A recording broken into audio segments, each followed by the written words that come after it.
Good morning, everybody.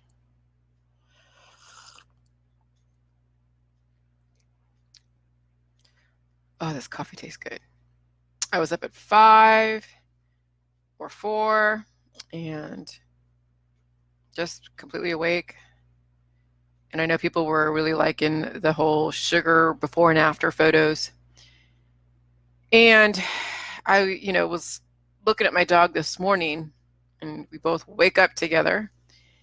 And I was marveling on how amazing her chemistry is, as well as my chemistry. And I'll tell you why, because life on this earth and just animals, hey, good morning, Caroline, is meant to live. It's really meant to live indefinitely under the right conditions.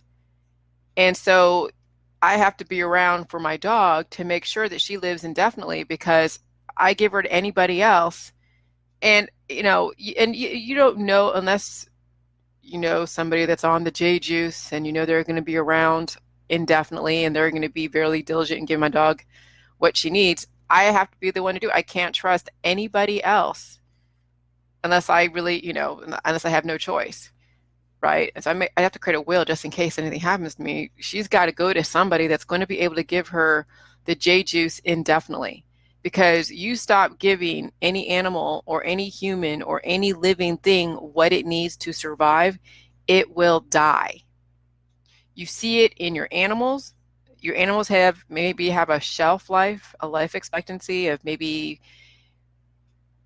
3, 4, 5, 6, 7, 8, 9, 10, like 18 years.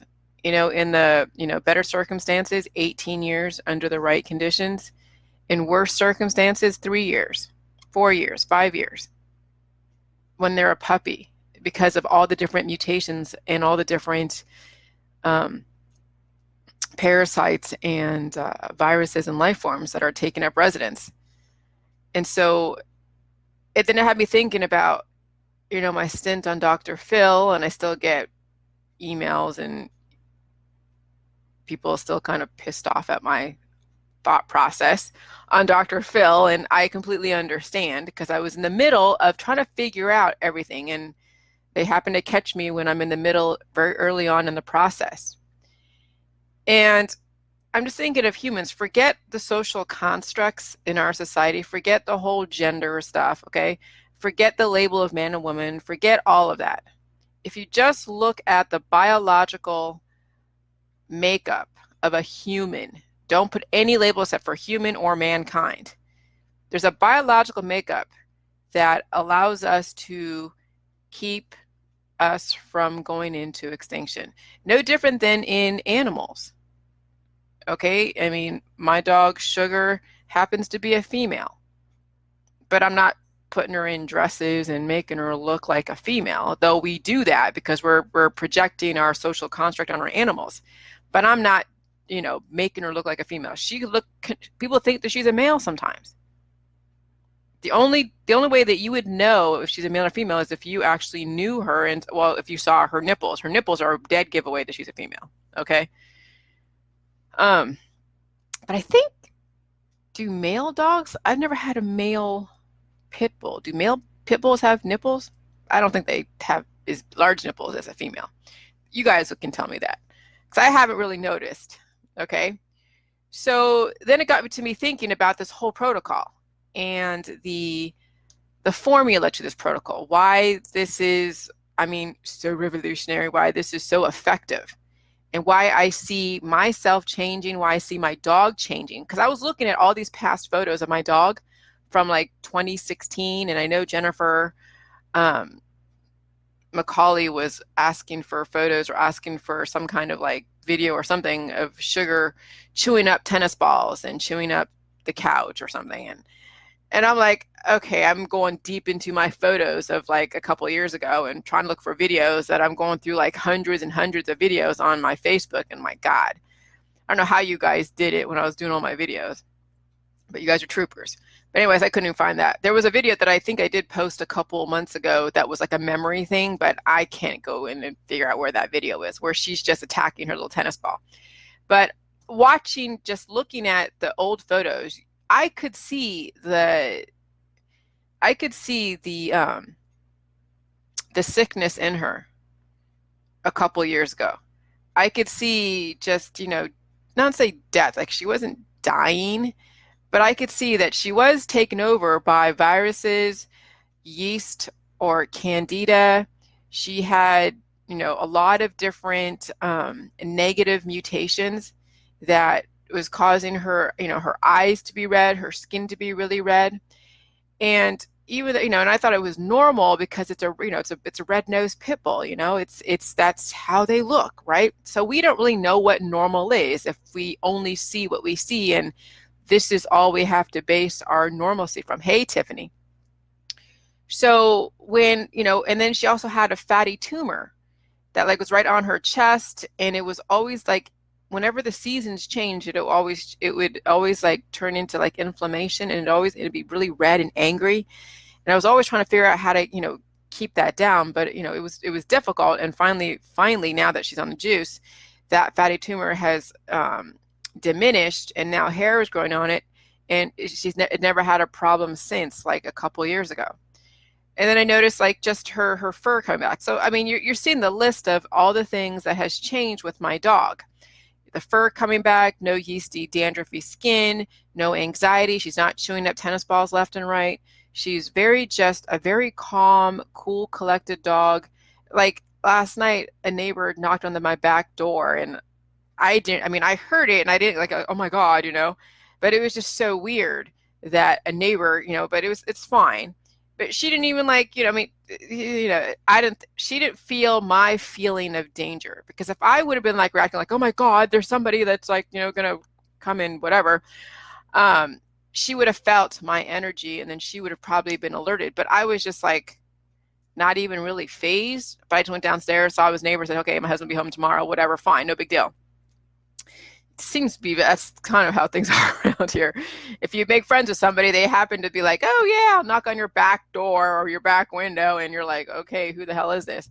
So okay, fine, that's cool. I mean, they it's, we're watching out for each other, I guess. So but so she's very, very calm. So I'm thinking like, what is life? And I've talked about what is life. I've theorized what life is. And we've gone over the different things. And life is, really, when you look at it, it's reproducing if you happen to be on a death trajectory, okay? It's maturity. So, because we all came from being a child. We all came from a sperm and the egg. Regardless of where the sperm and the egg came from, we all came from a sperm and an egg. And so we all came from, we had a mother and a father. Regardless of who they are, what they subscribe to, we get a mother and a father, or a sperm and an egg, okay? And then we grew up. Some of us had a hard time growing up. Other of us had an easier time. We reach a maturity level, okay? And when you grow up, you're supposed to be taught how to protect yourself. That's why children in our society are very protected, because they're indefensible in a lot of ways. They're defenseless. They need protection. Children and animals in our society need protection from predators. And so that's why there is supposed to be an authority figure or a grown-up around a child. And if the grown-up can't handle it, then the government steps in and takes over as a parent, because the parent is unfit. Okay? Because children and animals in our society need protection. Now, if you're out there in the wild in the Kalahari Desert, then you will have to figure out how to protect yourself, and then it's survival of the fittest. But in our society, it is very like, it's domestic, and we have law and order, and sometimes we're able to override nature by doing synthetic protection if somebody can't protect themselves. What is synthetic protection? We have to put in police and authority and watchdog agencies and all that, okay?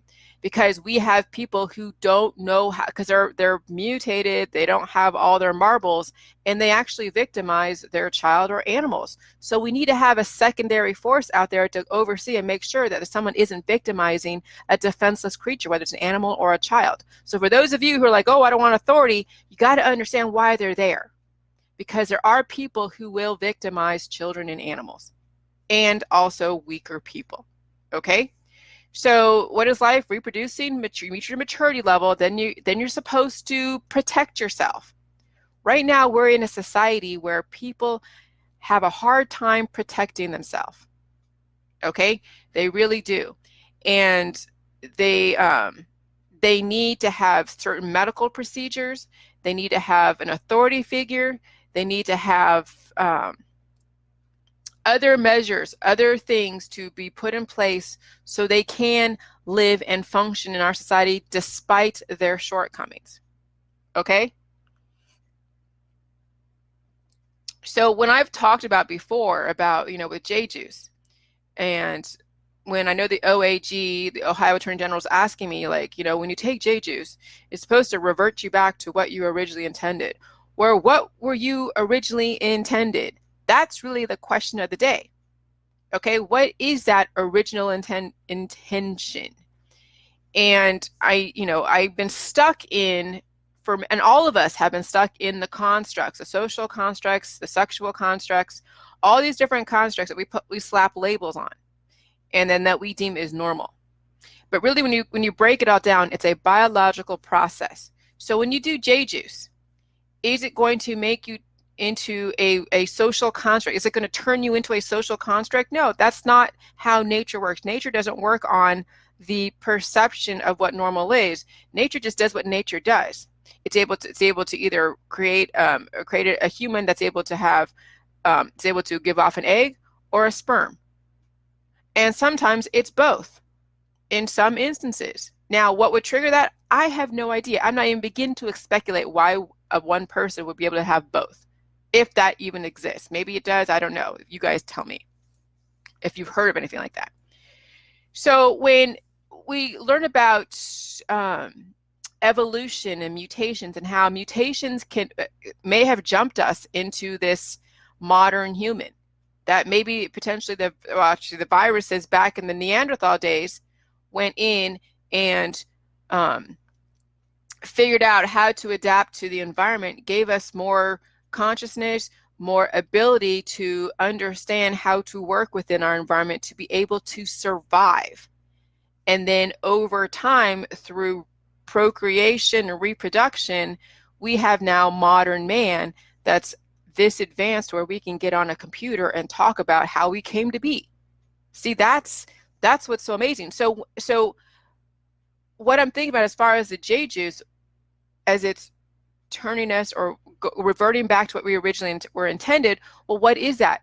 The ability, yes, to procreate if need be, if that gets triggered, one's ability to protect yourself to where you're not at a disadvantage. Now, what does that mean, at a disadvantage? Well, when you are dealing with cancer, disease, chronic illness, mental illness, autoimmune disorders, you name it, anything that there is some kind of, medical terminology around it that has to do with a medical issue, a symptom, that puts you at a disadvantage. Now you are, I'm gonna say less than, but now you are weaker, which means that if you are in a pack of people and there's a big monster out there chasing a pack of people, 100 people, and maybe you happen to have a lot more mutations than the other pack of people in your little pack there, you're not going to be able to keep up with the pack. You're going to fall back, and guess what? That big monster is going to eat you because you couldn't survive the protection part. Now, luckily, we don't have monsters chasing us to then test that theory out, but we don't even need to test the theory out. Just go look in the wild. When you see a pack of animals, a pack of zebras, and they're getting chased by lions, guess which animal gets eaten first? It's usually the baby or some slow adult who couldn't keep up with its counterparts. So let's translate that to humanity. If you are constantly dealing with cancer, disease, chronic illness, obesity, autoimmune disorders, maybe you're too thin too, because being too thin also can be is malnutrition, malfunctioning. Okay, if you are dealing with all these different types of issues, you have the inability to adapt to your environment, which means that at some point the predators, which they're not big monsters or big lions, we've figured out how to mitigate against that. No, now it's the microbes. Now it's the viruses that don't have the intention to really kill you, but the amount of information these microbes have, your body can't handle those messages. But back in the Neanderthal days, the body was able to handle the messages because they weren't that mutated. It was like, it's interesting that there is definitely some credibility to the whole point that we did evolve from apes. I mean, that I can't find anything to say that it isn't true. It has to be true, because just looking at myself revert back to what I was supposed to be, very healthy, clear-headed, protecting, strategic, and all of that. And I was watching myself evolve into someone that was just, very imbalanced. Then I'm thinking, like, there's something to this. The whole thing with the creationism, and I'm looking at some of the videos last night on YouTube about, Bible and genetics and creationism versus evolution. And, and I'm thinking, like, I don't see, Adam and Eve being just planted from another universe and stuck here. And then now this is the beginning of man. There is something to these viruses or something to these animals that we have such a very close relationship with. I mean, I'm looking at my dog, and if I didn't see her fur, if I didn't see her snout, I just looked at her eyes. Her eyes are expressive. There is emotion, there is cognition, there is intellect, even though she's not as advanced as me, where she has to depend upon me. Now, if she was in the wild, believe me, the viruses and other things would kick in, and then she would have to revert to something that would have to defend herself and her hormones be constantly just like looking around to make sure she's not getting killed. Even when she's out in the backyard and she's taking a poop, I see her looking around to make sure that no one's going to go and attack her. Okay. And that's just a natural instinct when you're doing something that is putting you kind of like immobile and not defensible, right? Is that you have to have your defenses up when you're in an open area where you don't have that kind of real protection. So I'm looking at how similar I am to my own animal. And I'm thinking, like, there definitely is a relationship. There is a relationship of us coming from probably the sea and then evolving based upon just needing, protection and survival, reproduction, and life just wants to live. And then what happens, like, with why we wouldn't, like, if you do J-juice, it's not going to take you back to the Neanderthal days. I mean, that's what some people are saying, like, oh, are we going to revert back to being planet ape and all that stuff? And no, it's not going to go back to I wouldn't say a lesser form, but, well, yeah, I guess it would be a lesser form. These viruses, which somebody said they could be interdimensionary type of entities, and maybe that's true.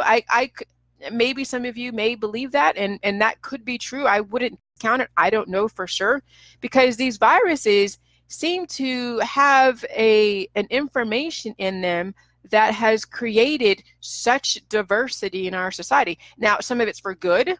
And then we're watching now some people who cannot handle the amount of viral information, and they are dying from cancer, disease, chronic illness, and obesity and malnutrition and all this stuff. And so we know that there is like what Tiffany was saying, balance. There has to be a balance. The mutations that, well, yeah, I mean, with me doing the J-juice, I'm able to derive the benefit from the mutations from my exposure to all the viruses that I have been exposed to out there in China, in Hawaii, in the Dallas-Fort Worth airport for 20 freaking hours, in anywhere that I've been to my whole life, I've been able to now finally derive benefit. Now, if I had not been exposed to any of those viruses and I lived in a bubble, then you would, but that's like anything. If you lived in a bubble and you had no interaction with anybody, and with bacteria and viruses, you wouldn't be able to survive. You would just be this blob. So there's something to be said for, obviously, a baby and an animal and a human being exposed to viruses, and then also being exposed to people who are basically a manifestation of the virus information, because the viruses do give off information. But why it seems to give off negative information is because we have not strengthened our body to be able to handle that amount of information upload. Okay? Because there are good viruses out there that right now, in good meaning that relative to what we know is bad, there are viruses that don't like go and take over the body to destroy it. Right now, HIV is looked at as bad. Right now, EBV, Epstein-Barr virus, is looked at as bad. And I can tell you why, because your body has not been able to process that information. But remember, now how I'm thinking this is because no matter what, when your body gets exposed to a virus or a pathogen, right? But a virus it has not been exposed to before, it's going to create antibodies. Well, those antibodies are information, okay? So when you have so much information swimming around in your system, you will test then positive on a titer test. Okay, so when you test positive on a titer test, you have all these antibodies, you have all these pathogens, antibodies, and that's a lot of extreme information. And then what happens is, okay, great, you tested positive, you show the government that you're protected so you don't get decimated by a more aggressive virus or a pathogen. But what would cause somebody to die is when they have more information coming in than a person is releasing the excess, because there is information in these viruses that your body doesn't need. And so let's say you take in strategic nutrition and you're getting the waterfalls, which is the J juice, so you're releasing the excess information. Now you're able to take the information that your body does need, and then it gets disseminated, and it helps the rest of your body evolve and mature and evolve and adapt to the society that you live in. And you could potentially trigger a negative on a titer test if you were to test for that same virus. But triggering a negative doesn't mean that you just kicked out all the information. No, you still hold the information. There's still antibodies, but it's not going to trigger a titer test. See, that's the thing that I had to finally figure out as far as the concept of titer tests and antibodies and the blood types and the Rh factors and the triggering, the positive, negative, and the all of that. I had to figure all of that out to figure out then at this point that it really is all information. So just because you trigger a negative on a titer test doesn't mean that you weren't exposed to it. Doesn't mean that you didn't derive any benefit or negative benefit from that virus. You just don't have the mass amount of information floating around in your body that it doesn't know what to do with. Because that's what it is. When you have a high titer test, it means you're highly communicable, which means your body wants to go in and give information to somebody else in a lot of ways. I mean, that's the way that you can say it. Like you can say infect, or you can say communicable, or you can say that you're trying to pass along information. These viruses want to pass along information to somebody else to go and help them evolve. And so maybe these viruses are really good alien entities trying to progress the human race to the next level, but we have to strengthen the vessel, which right now is a very weak vessel. And so we're seeing now negative manifestations from our exposure to the amount of information. So with the J juice, this is what I really want to impress upon everybody. With the J juice, it doesn't matter what sexual orientation you subscribe to, okay? If you have an egg, if your ability to create eggs, have a uterus, or if you have a sperm, I don't care if you dress up. Nobody cares. Well, people do, but it doesn't matter if you happen to dress up in a way that's opposite of what we've thought is normal as far as your sexual organs. Because this is where we need to start realizing that we're not about the social constructs. It's about the biological ability to carry the human species forward. Okay? So if you're able to produce a sperm, you can get somebody pregnant regardless of who you want to get pregnant. You can get somebody pregnant. If you have a uterus and you're producing the eggs, then you have the ability to have a baby, assuming you get access to a sperm, regardless of where it came from and who it is and what they subscribe to and all their politics. It doesn't even matter. Now everything has to be narrowed down to a biological construct, not a social construct. And that was what I had difficulty with way a couple years ago back in Dr. Phil, because I was trying to explore what is normal, when you go through, when you've been programmed your whole life, to only think that there is a specific social construct. This is what's normal. This is what's not normal, and da da da. And we have these very, very like specific categories for male and female and all this stuff. And God forbid, should you cross any lines or do anything that's opposite of what is supposed to be normal, then, you know, so you're still trying to figure out and fit something that's way out of the box into something that's already very tightly in a box, and it backfires all the time. So the thing with the elements and the, you know, and what we say is pathogens and the periodic tables, we're realizing that really, you know, chemicals and all these things are not a bad thing. Okay. And so it's breaking everything down to its elemental composition. It's breaking everything down to its biological composition, biochemistry. And believe me, I fucked up in trying to get this information out in a way that would be diplomatic. And I know that, and I'm, you know, reaping the consequences, and I understand that, and I will deal with it. And hopefully one day, and I'm going to put this video somewhere where I can always reference it if someone still has an issue with my thought process last year. But this is how we have to now finally look at everybody and look at everything: a biological construct, and then a, you know, an elemental composition construct, and that's it. Everything else is just politics, noise, and division. Okay, and so this is why I got off the whole conspiracy train, which I'm sure, hey, you guys are seeing. I'm watching this stuff about Jeffrey Epstein. We know there's shit out there. We know people who are mutated out there, that are predators out there, okay, that will victimize somebody. And it seems that sex always seems to have the characteristic of victimizing. And it's because is that this crazy biological need that doesn't care about the laws, doesn't care about anything, and that it will go and do things that would then, you know, cannibalize or victimize a lesser being. Because, you know, who are these predators going after? They're going after the weaker population. Predators go after the weaker population. Okay, and then we have people in authority and people who are trying to save these people from being victimized by these predators. Okay, and then you have to figure out, okay, who is the good guy here? Okay, is it the person trying to save, or is it the authority? And then we're so confused that we're looking at authority as the bad guy, and then we're looking at, you know, these predators as the saviors. And I'm like, oh my God, it's all messed up.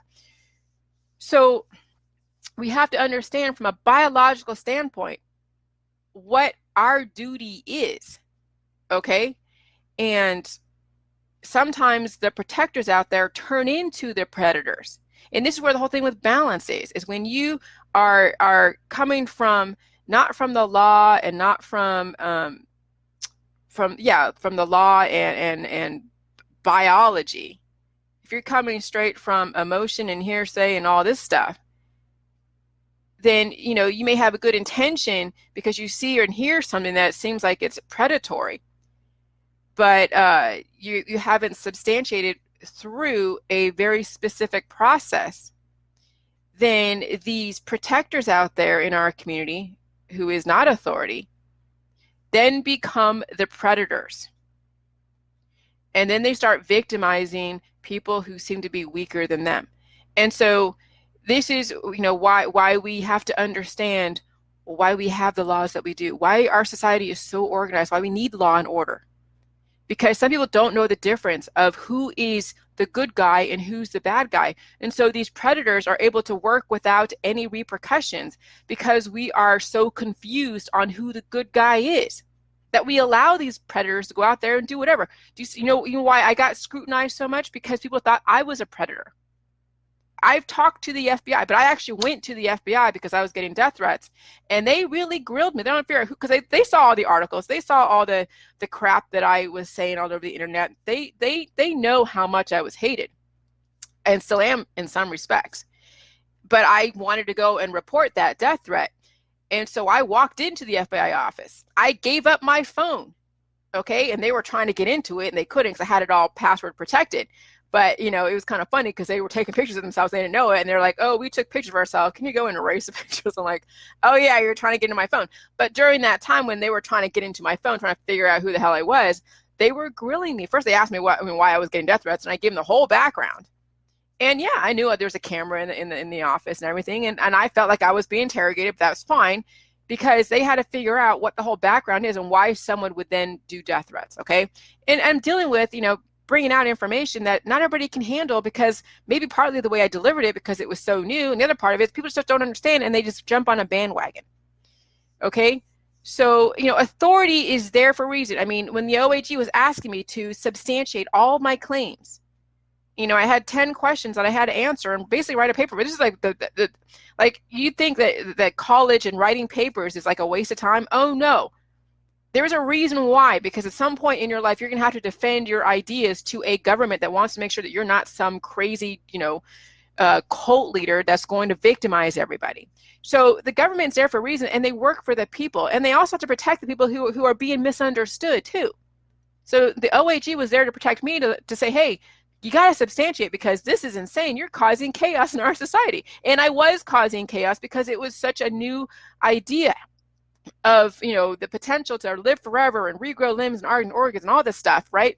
So, they're there for a reason, to make sure that, there isn't somebody victimizing the weaker population, because we have people who are so weak and so messed up that there has to be somebody there to make sure and level the playing field, and make sure that both sides are being protected, because both sides could be potentially victims. So you have to have an outside force, okay? So this is why I say, you anti-government people, there are mutated people in the government. Yes, that happens. It doesn't mean that the government as a whole, as the idea, is bad. No, it just means that there are people, and then you have to have the government, other people in the government and us be as a balancing force to then put those that are really truly breaking the law in jail. That's why I'm not in jail, because I'm not breaking the law. This is probiotics. I'm not being anybody's doctor. And we are definitely just reintroducing a lot of things that we had an idea what was normal. And now we're like, maybe this isn't, maybe we need to, I don't know, refocus and figure out really what humanity's, where humanity is going, because we, at this point, humanity is going down a majorly crazy, I mean, especially with the internet. You know how hard it was a couple of years ago to really, we didn't have all this crazy, I mean, yeah, we had David Koresh and we had a few of those things back in the 90s, but in the 80s, you didn't hear too much about all these different cults. Maybe we didn't know about them, and maybe they did exist, but we didn't know about them because we didn't have all this access to information. But the FBI is out there infiltrating and doing stuff, and the CIA is out there, and they kind of are aware, but how fast it gets out to the population. I mean, the thing with the Jeffrey Epstein stuff, I've seen all of the conspiracy stuff about him and the Clintons and everything, through all of my research the last couple of years. And now finally mainstream media is picking it up, and now finally he's being brought to justice, but he probably will get a slap on the wrist. But if he gives up all the other people that are also a part of his group and stuff, but that's what I'm saying. So authority will eventually get on it. Now we can say, hey, if somebody, things get leaked out, and then of course authority will then start investigating. Just like with my stuff, I'm on Facebook, I'm on YouTube, I'm everywhere. You can go and analyze me, and I know the FBI, and I know the CIA, I know all Interpol. I'm sure they all watched my videos, and they're like, okay, she's not as crazy as these people have made her out to be.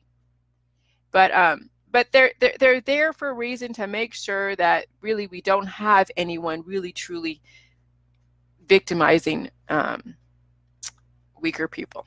Okay, and so so what is life? Life is the ability to protect yourself. So right now, if I mean, I think I'm pretty self-sufficient now. If I were to go out in the middle of the wilderness, no, I don't think I would survive too long. I mean, I think I could possibly, well, I could. If I was taught how to build a house out of like ferns and banana leaves, and how to cut up animals to then take their fur so I can be warm in the winter, okay, I guess I could if I really had to survive. I probably wouldn't want to, because I couldn't see myself doing that. So I'm really lucky, thankful that we do have a modern society where we have all these creature comforts, where everything is pretty much done for us, except for a few things that we have to be personally responsible for. So I would say right now in our society, I'm pretty self-sufficient. Okay. I don't need for much except for a house over my head and climate control and then the ability to go from point A to point Z unobstructed. Okay, and that's pretty much it. So if you know, and I don't have any health issues. And if I do have a health issue, which really, I have a formula to help me get through that if need be. So that's pretty self-sufficient. But I know that since I have this type of modern society, somebody is making sure the streets are well paved and garbage is being taken out, and no robbers coming to my house. I have access to authority like police. I have my own firepower if I have to, which I really feel like I needed to last night when I heard the knock on the back door. But I knew, I'm like, who would be knocking on the back door? It wouldn't be a robber. They would just be coming in and breaking stuff, and my dog would be like, what the fuck? So, it was more of a familiar thing in my head. My body knew it was more of a familiar thing. So, so if you're able to be self-sufficient in our society without too much, needing a doctor or a nurse or a naturopathic or any, CPS or family court or any of that stuff, if you pretty much are self-sufficient where you don't need the government too much except for paying your taxes and paying your light bill and all that stuff, I think you actually are doing really, really well. And you could live potentially for a very long time. How much? I mean, I could say 300 years, but I mean, I don't want to put out any number because that would be very limiting, because it could be 400 years. It could be 500 years. Who knows? Assuming we live this long, assuming that we don't get in some crazy war out there, right? So that's really what life is the ability to bring in the right elements to be able to adapt to your environment so you can protect yourself. And then out there, so humanity doesn't, risk extinction, there is the ability to procreate under certain conditions. And right now you're seeing everybody out there that are procreating, which is great. They're under certain conditions, and there's a reason why it triggered procreation and triggered reproduction. Okay? Nothing wrong with it. I don't care what you subscribe to as far as what you think is normal. It's just a biological construct, which we need to have it, because it has to come. Now we have to bring everything back to science. Not this, this is what normal is based upon my belief system because somebody told me a long time ago that this is what normal is. No, every person in this society has the ability to procreate regardless of what they subscribe to. And that's all that we need to worry about. That's what's normal. It's those that are born with no sex organs. You're like, whoa, what's up with that? Which I don't think I've heard of anybody born with no sex organs. No ability, no uterus, no ovaries, no anything, and then no testosterone, testicles. No, I mean, I've never heard of anyone born without any sex organs. So if you have a sex organ regardless, then yeah, you're normal, and I don't care if you're a man dressed up as a woman or if you're a woman dressed up as a man. It doesn't even matter. But I was caught up in that a couple of years ago because I'm trying to figure out what the hell, what, and when you're in, and it's very hard to deprogram it from a very, very, very, narrow-minded society. Very, very hard to deprogram. I mean, even just trying to get out that we shouldn't be promoting antibiotics to cancer patients. That's a hard programming to get away from.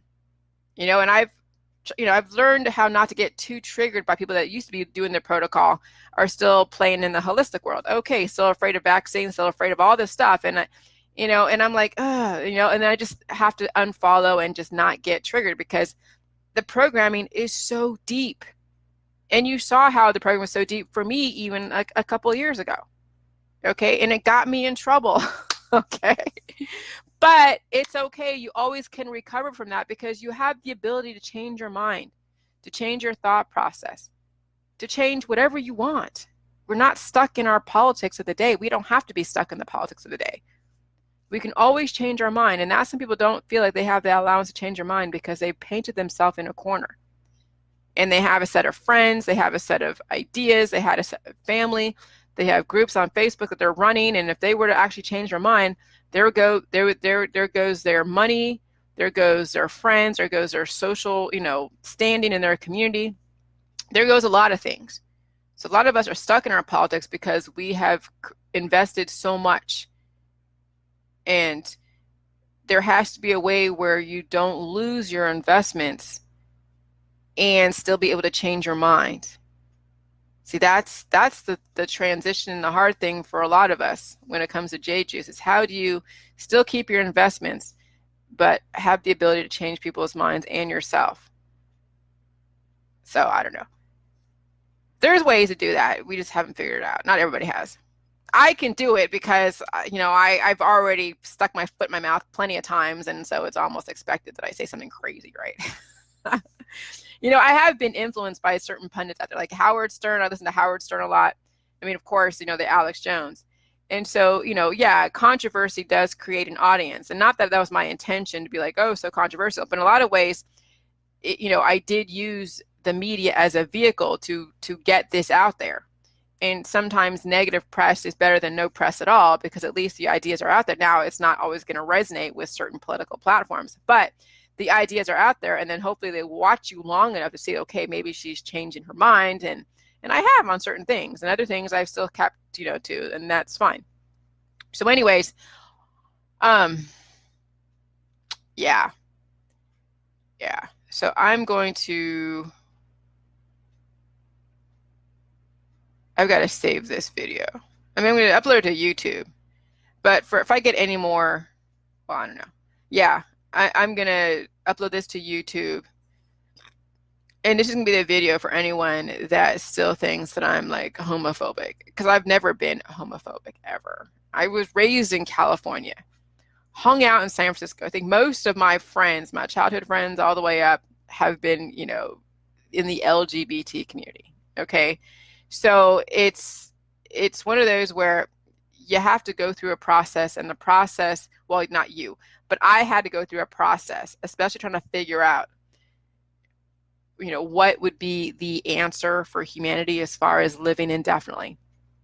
And reproduction had to be addressed. It had to be, and reproduction is so heavily politicized, there's no way around not triggering some political platform while you are exploring. There is no way around that. And I knew that, and it is what it is. But I would rather trigger somebody and they think that I'm like crazy, and explore it and really tear it apart and then find the answer, than not, and then never ever getting to this point.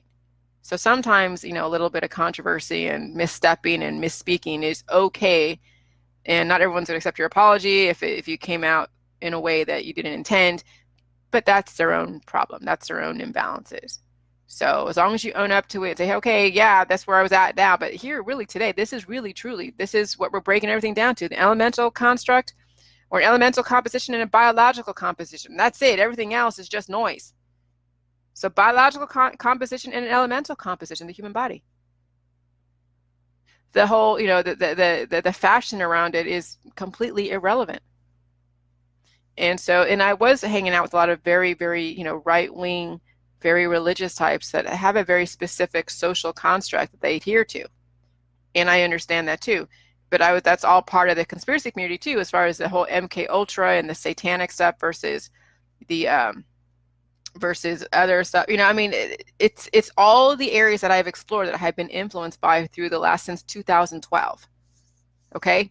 I have been exploring all of these different political platforms and conspiracies and holistic and all this stuff since 2012.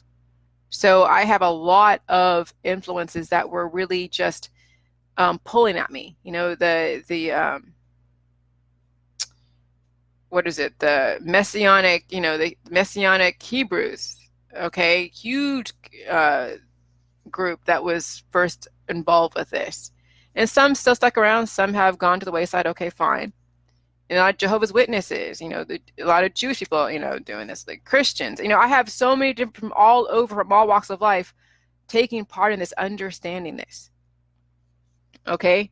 And so, so now all of those constructs of all those different, belief systems, they go to the wayside, and it's about elemental composition and the biological composition, and that's it. And that's where we have to come from for us to evolve as a society. Those social constructs and those things that divide us needs to fall away, or else, you'll get stuck in this narrow point of view, and then you will die. You live by that sword, you die by that sword. Well, you live by J Juice, you ain't gonna die by J Juice, so that doesn't even, that doesn't even fit. But out there, when you practice division, regardless of what it is, and you hate somebody, you demonize somebody, you live by that sword, you die by that sword. That is your sword. But I keep those swords over there. Now it's about elemental composition and biological composition, and that's it. Have a good day. Bye.